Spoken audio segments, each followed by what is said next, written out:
So we just pulled this X540 John Deere in. Customer brought it in and said that it had an issue with overheating after about 10 minutes or so. We checked it out, diagnosed a bad head gasket on it, went ahead and quoted the customer for head gaskets and everything that went along with that.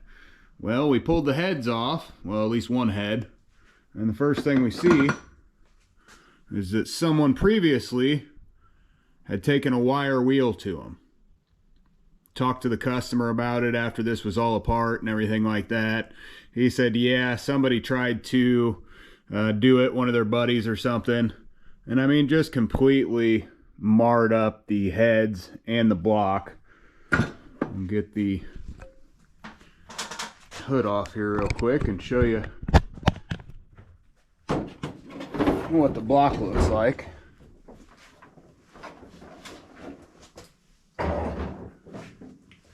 So at that point they had two options, either, you know, have us take it out or take it to a machine shop, get it refinished. Normally we don't do something like this, but I'm going to show you how to resurface these heads without taking them to a machine shop. Now, in all fairness, these have been sitting outside. We did not cover them up or anything like that. The hood was, you know, kind of encased and covering everything up, but if you look down here real close, you can just see all around where it was blown right back out. And he said it was only about a month after they were replaced the first time. I can't believe that it honestly lasted that long. I mean, all through here you can see how it's real low in certain spots. There was a real bad spot right here. It's just, they're in real bad shape. Now, I didn't take the other side off yet, but I would assume it's probably in an equally bad shape. I'm gonna go ahead and take the spacers out there at some point, but I've measured this, and in a few spots it's about 4 thousandths low, but it's more real low spots, just in the spots where he used that wire wheel. You know, it's just miscellaneous spots along. And then if you're taking this edge off, you've got that much less that's going to actually seal as far as the head gasket goes. So we're going to get this thing fixed up and back how it should be, just with a few household things. We're not going to take it to a machine shop. There's a couple different reasons for that. One, a machine shop around here, we just had Rivian come in real close to the area, so they've taken up really any kind of anybody who can fog up a mirror. You know, they've pretty much absorbed all local talent as far as that goes. To get to a machine shop, you're about a 2-hour drive from here, and the prices on doing that have just skyrocketed. So we're going to go ahead and take care of this with some sandpaper and some wooden blocks. What we've done is we've got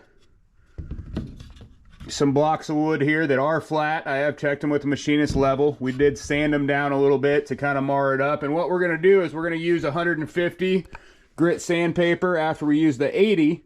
And then we're going to go up to a 600 and get these things polished down to where they should be, where these multi-layer steel gaskets will seal real well and we won't have an issue with them blowing back out.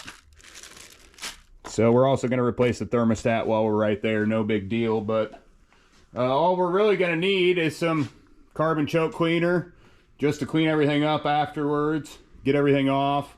Any kind of cheap lubricant. We're just using the stuff we don't normally use anywhere else. We usually use the Kimball Midwest stuff, and then we need some 3M adhesive. We're gonna use the adhesive to secure the sandpaper to those blocks, and then we're also gonna staple the edges just to kind of keep it in place.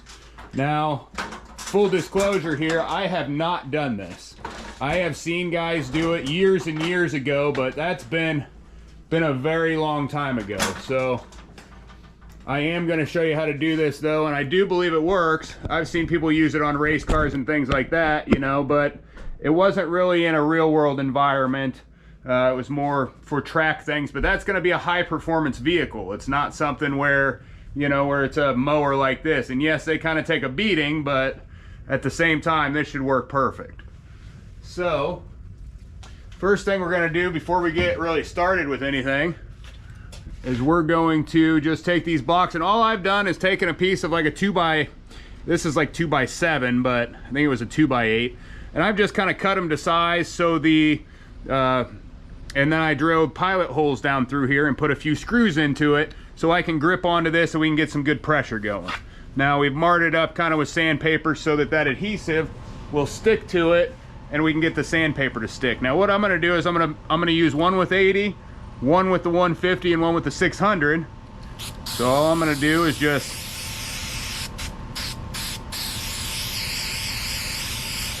you want to get as even application as you can across here too, but the sandpaper will take up most of it.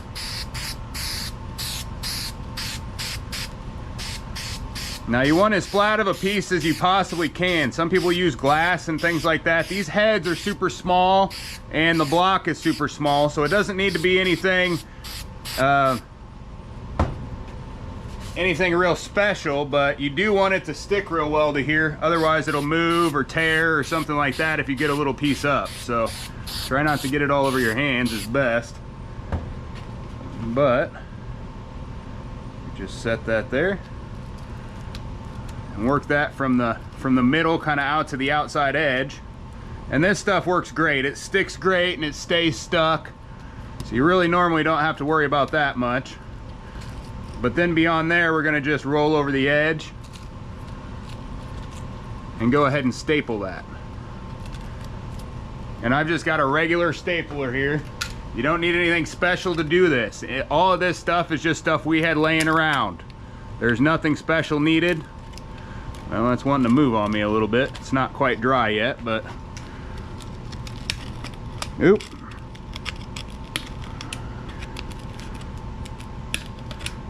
There's nothing special needed for this process in any way, shape, or form. This is all just stuff we had laying around, but you do want something flat. That is the most important part of it, is that if it's not flat, it's not gonna last. So that one didn't go real well, but neither did that. Apparently I'm shooting staples out backwards as I'm doing it that way. Hold it nice and firm there, and it will, a regular stapler will drive it right on in there. So that's just kind of extra assurance that it's not going to move on us when we're trying to get this thing sanded. Now I did on the edges, I kind of beveled those just a slight bit because you don't want that bunching up on the edge there. Now this should be 100% flat if you're checking it with the level. You should not see anything through the bottom side whatsoever. Now I did check it before and everything was good. What are we seeing here? Almost like we're seeing a little bit of an edge on that side. Oop.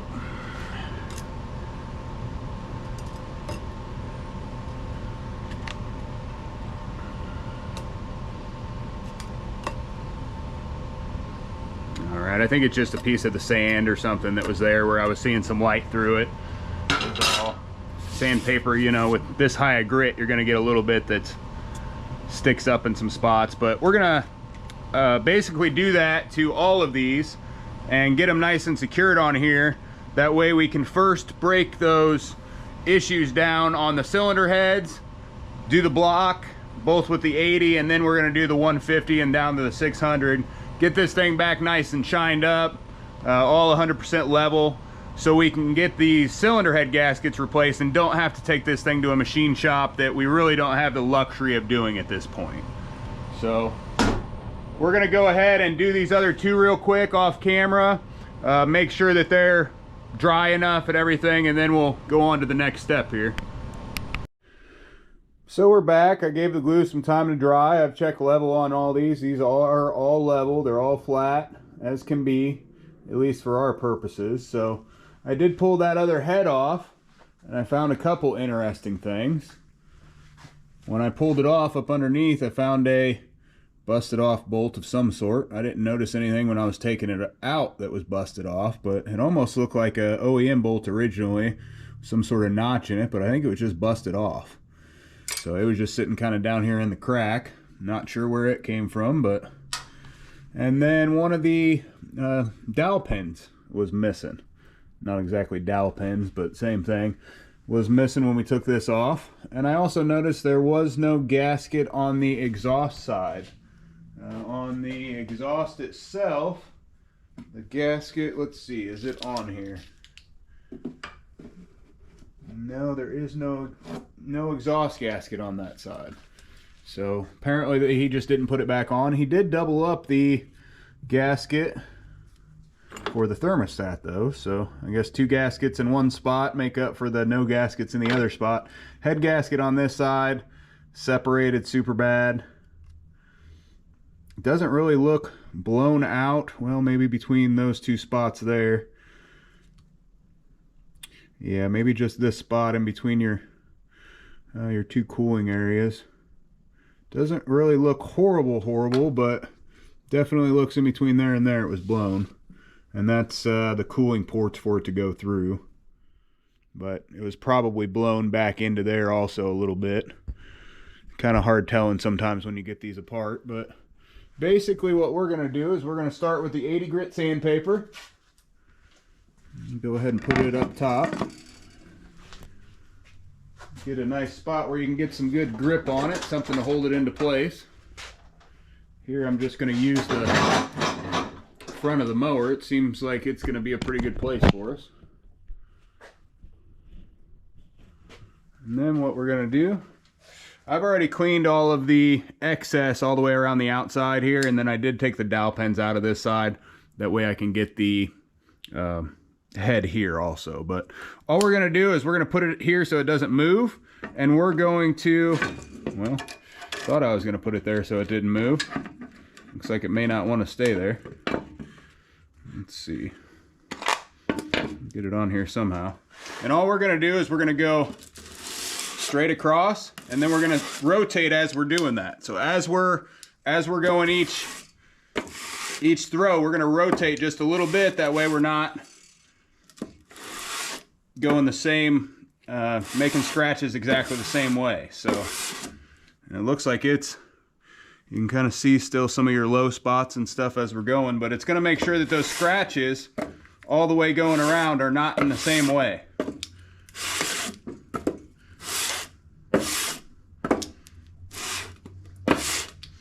You want to do it all the way through. Apply even pressure as you're doing it. And it doesn't have to be exact as you're going. I mean, you don't have to make sure you're rotating it just 15 or 20 degrees or something like that, just that it's rotating. So that way it's even all the way across and you're not scratching up in the same area as you're going. Taking quite a bit of material off here as we're going. So we're down pretty good. Honestly, this head's starting to look good already. We've got a few low spots you can still see that are dark. Now what you can do if you can't see your low spots is you can color this with like a permanent marker, or you can use a machinist paint, whichever you like. But normally you can see pretty well. I'm gonna try to get some of this, just some of that extra material off of there so it's not clogging it up as we're going. We're going to continue a little bit more. I don't think this is going to need a whole lot more before it's kind of where it needs to be. You don't want to take too much off. You just want to take as much as it needs to get it back 100% flat. Now I'm pretty happy with the way that's starting to look. There's still one low spot. Let's go just a little bit more.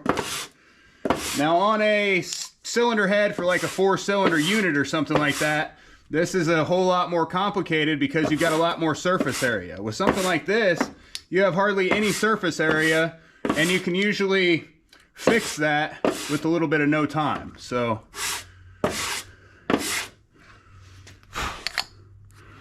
still showing just a tiny bit low, but next we're going to use that 150 grit on this, which should fix that. So we're going to set that to the side for a minute, and we'll come back to the 150 grit. I'm going to clean this off again. Yeah, taking quite a bit of material off there as we're going. So let's go ahead and see what the 150 grit does for us now.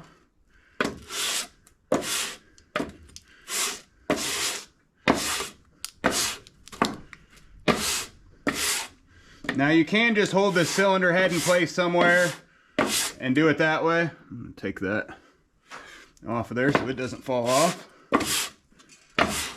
if that's the way you want to do it. It's not rocket science. It doesn't have to be one sort of certain way in order for this to work.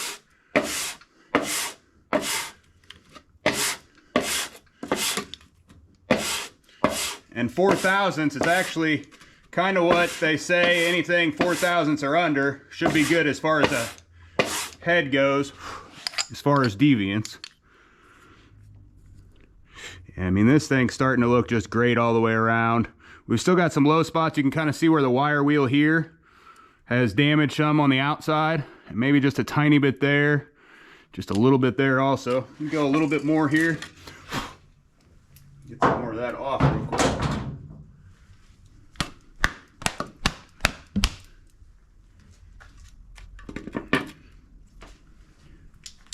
Now you can, a lot of times what people will do is they'll use a penetrating oil and stuff like this. I like to use that towards the end. It does seem to kind of cut things up pretty good. Kind of polishes them off more than taking more material off, I think, though.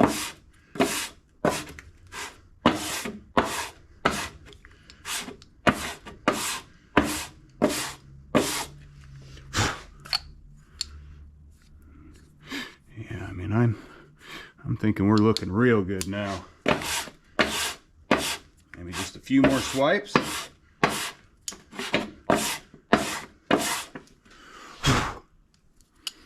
Yeah, I'd say once we hit this with the 600, should be able to get it polished up real well. And with something like this, it's not going to take a whole lot of time because you're taking quite a bit of material off of it every single time you're doing it. All right.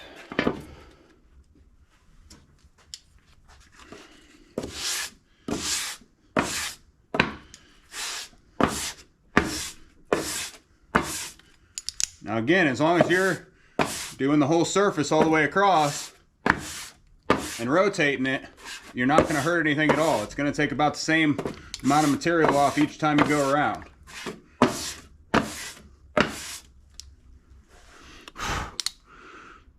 Yeah, now we're seeing good scratches all over. It's almost shiny, except for this one spot. You can see where that wire wheel really did a number right there.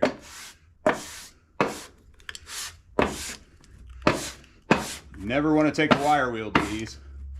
I see people clean them up like that all the time, or like an orbital sander or anything like that. That's just going to take so much material off so quick, it's not even going to be funny. This here, we're testing each time we're doing it. You know, a few strokes here, a few strokes there, and then we're looking at it. See, we're starting to get that back shined up. I can't even catch my fingernail on any of that or anything like that. That's normally what you're going to do as far as testing whether it's actually there or not. If you throw your fingernail there and you're not feeling it, usually means that the scratch isn't there. At least from a standpoint on a small 2-cylinder engine on a lawnmower. All right. Yeah, that's looking great. So what we're going to do is we're going to grab the machinist level here. We're going to test across and see. So I've got a 4/1000, 3/1000, and a 2/1000. We're just going to put that across here. And let's see if we can go through with the 4/1000 anywhere.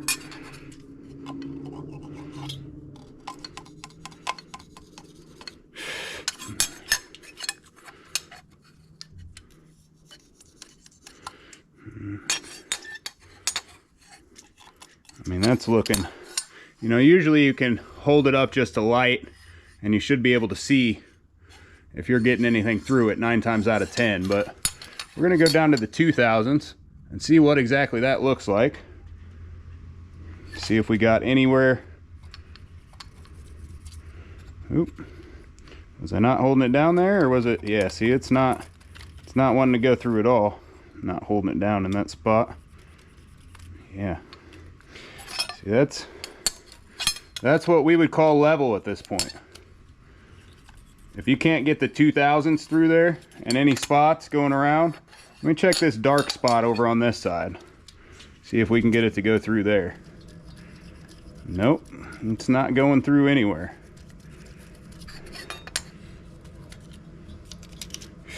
Nowhere. So what that means is that this is level up to 2/1000 of an inch. Yep.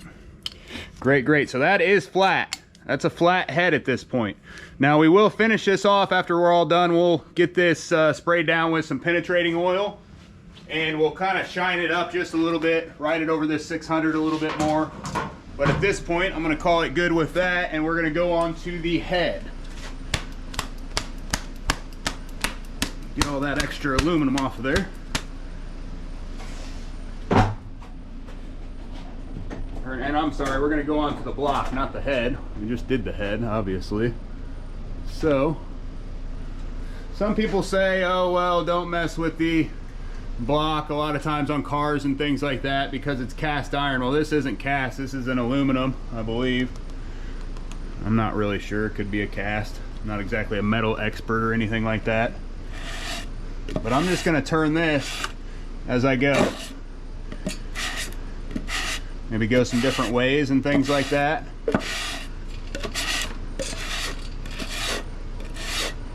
Apply even pressure whichever way you're going. And that's why we've got this block on the back.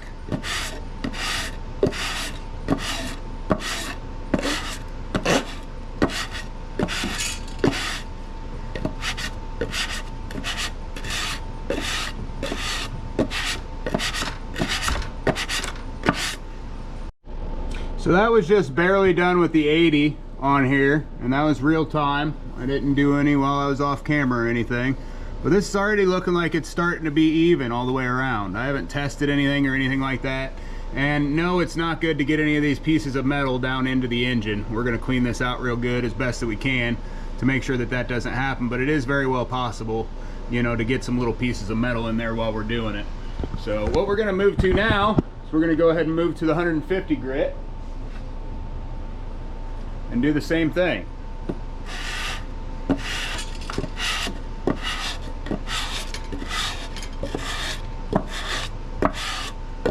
And again, just holding it kind of even and then just rotating which way you're going with it, so you're not scratching all in the same direction.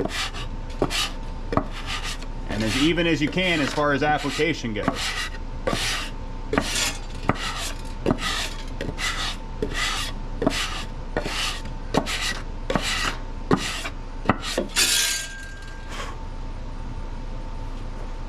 Towel real quick and clean that off.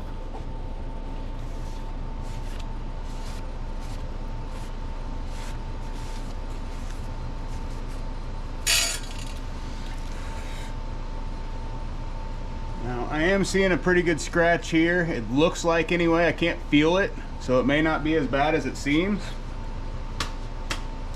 Just gonna clean all that off of there real quick. We're gonna hit it again with the 150.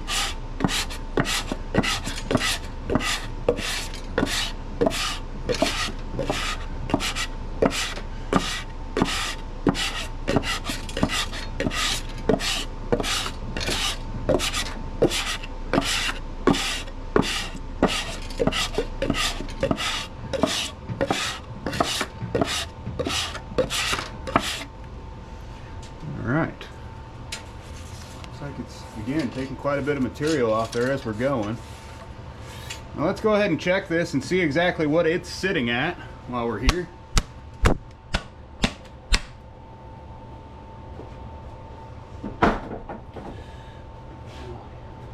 You know what, let's go ahead and hit it with the 600 real quick. And then we'll check it after that.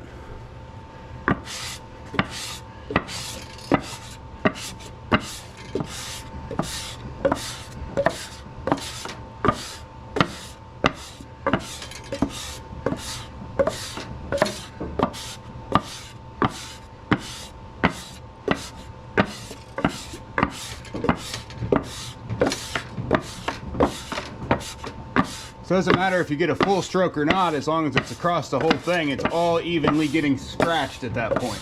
And it's just tiny little microscopic scratches that are taking a little bit of material off each time you move it across. I mean, that thing's just looking awesome now.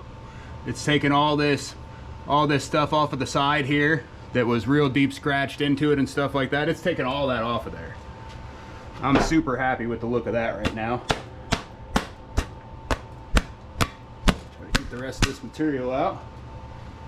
We're going to use these same ones on the other side when we get over there too. We're not going to switch out the sandpaper or anything like that, so you want to keep them relatively clean. I mean, that's looking awesome. It really is. See where my level is. Oh, it's sitting over here on the other side. All right. I'm just going to go right to the 2000s and see if we can get anything in there anywhere.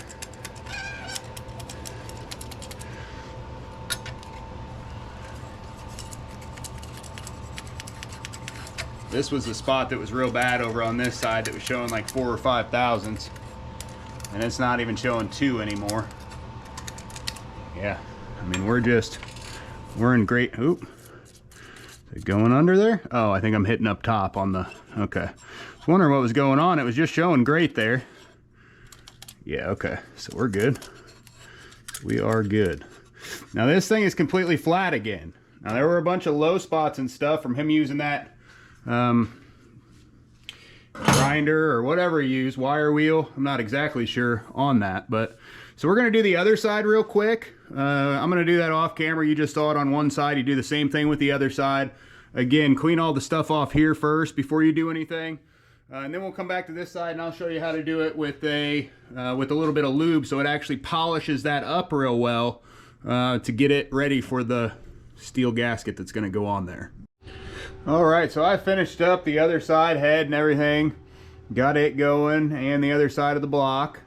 Now what we're going to do to kind of polish this thing up is we're going to go ahead and use penetrating lubricant, any kind of WD-40, anything like that. It's just kind of a cheaper, and just wet that sandpaper down real good. And it's just going to polish the heck out of this unit when we do it. You'll use the same process. You're just going to go back and forth all the way across, different angles. And basically all this is doing is it's making it a little bit less as far as each time it scratches. It's gonna get all that stuff out of there. Again, just all different directions.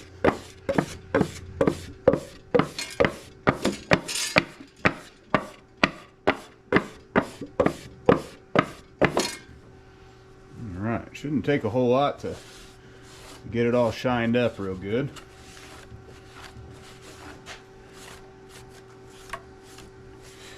Yeah, now as we're looking there, I'm gonna go one more time, just kind of spray this off and maybe wipe it down a little bit, get some of that extra off of there. Getting some little pieces of the towel in there, but it's kind of taking all that aluminum out of the towel.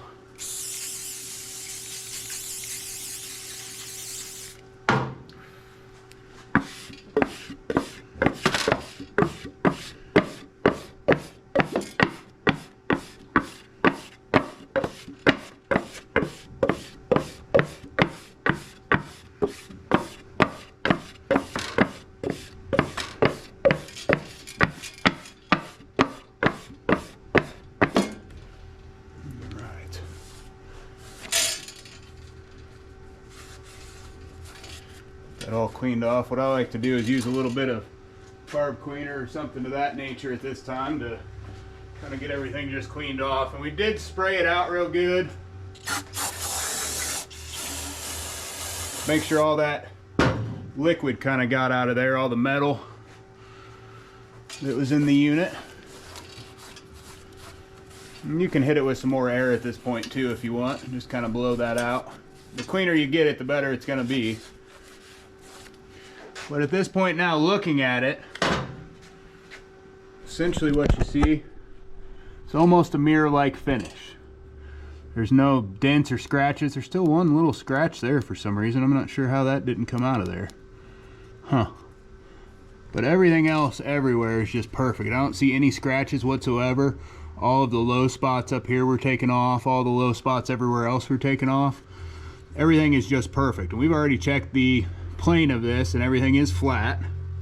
So now we finish up with the head on this side.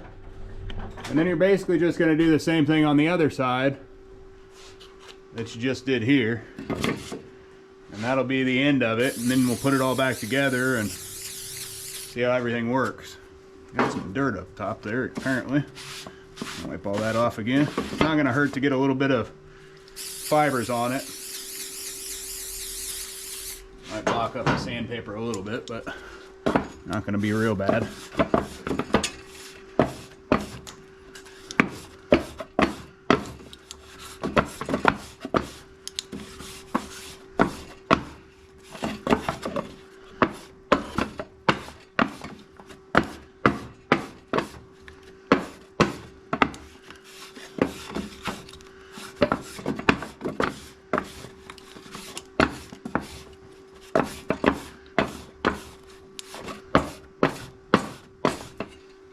Right.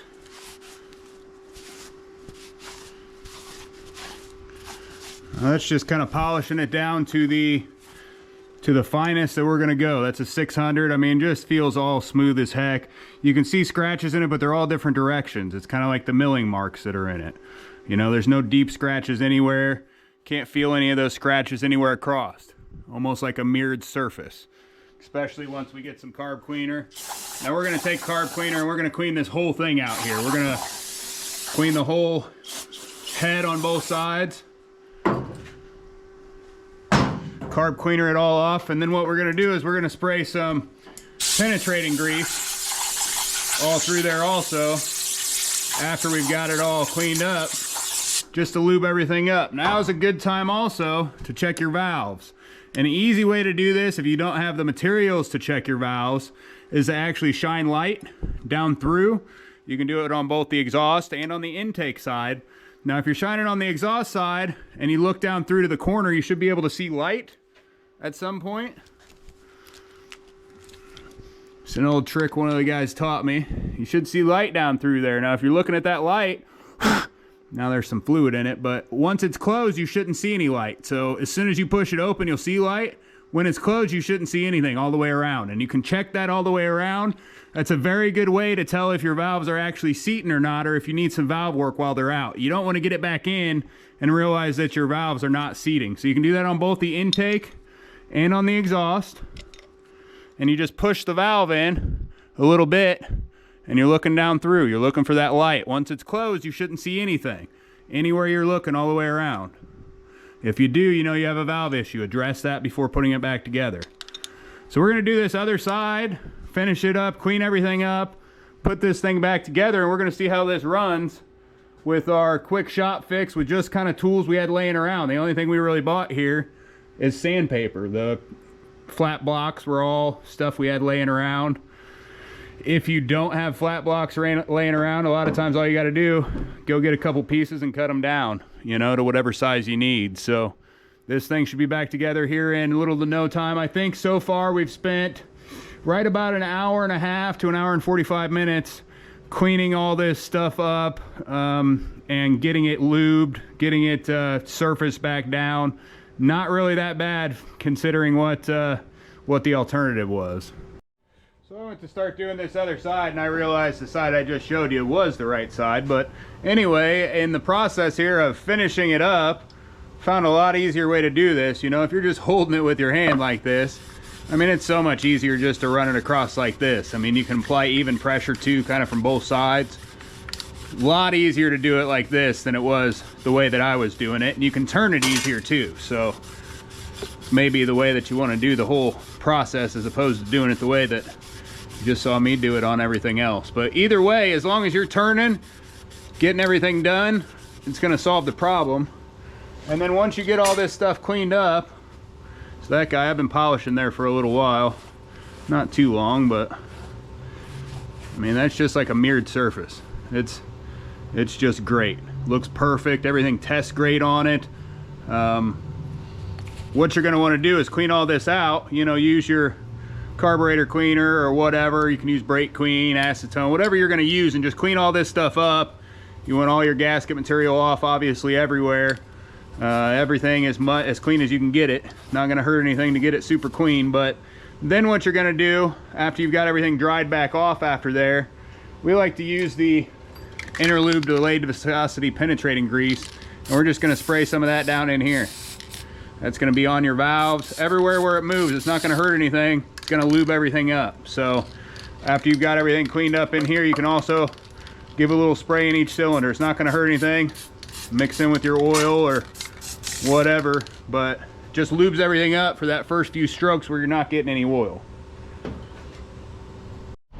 So we finally got everything finished here, got it all buttoned back up, got the fluids topped off.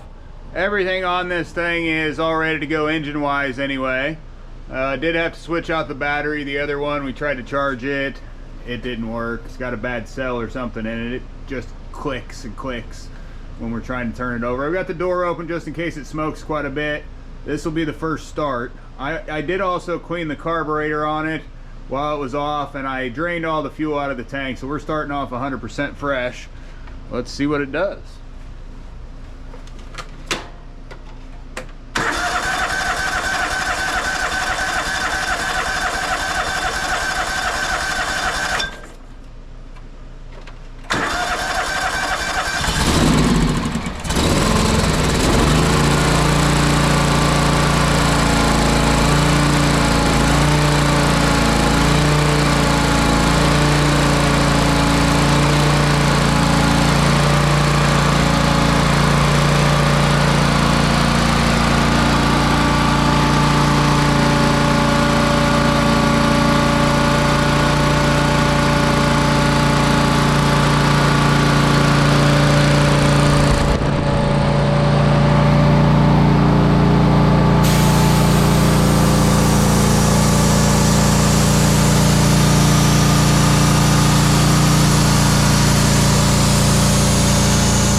Sounding just great right now. Smoke's starting to clear out. I don't see it smoking real good at all anymore. We're gonna let it run just for about another minute here, and then I'm gonna go ahead and start putting it under a little bit of a load.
set the parking brake when I got off of it, so she died out, but I'm gonna let it run for probably 15 or 20 minutes, let it get up to temp, double check all the fluids and everything like that.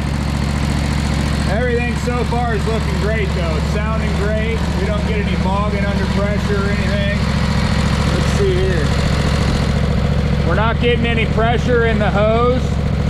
If your head gasket's blown, normally you won't be able to squeeze your hose.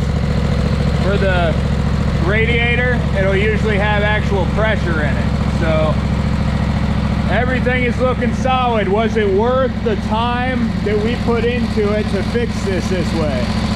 Absolutely it was. This is something that, you know, if we would have had a machine shop do, from a shop perspective, you're probably $1,000 worth of work, you know, especially with the machine shop doing it. But if this is something you can do yourself with $20 worth of parts at home as opposed to taking it to a machine shop, I mean, that's a no-brainer. Make sure it's something that is level, that is going to get you 100% where you need to be, and get it done yourself. Don't spend all that money enriching somebody with a machine shop for no reason. Thanks for watching. Like and subscribe.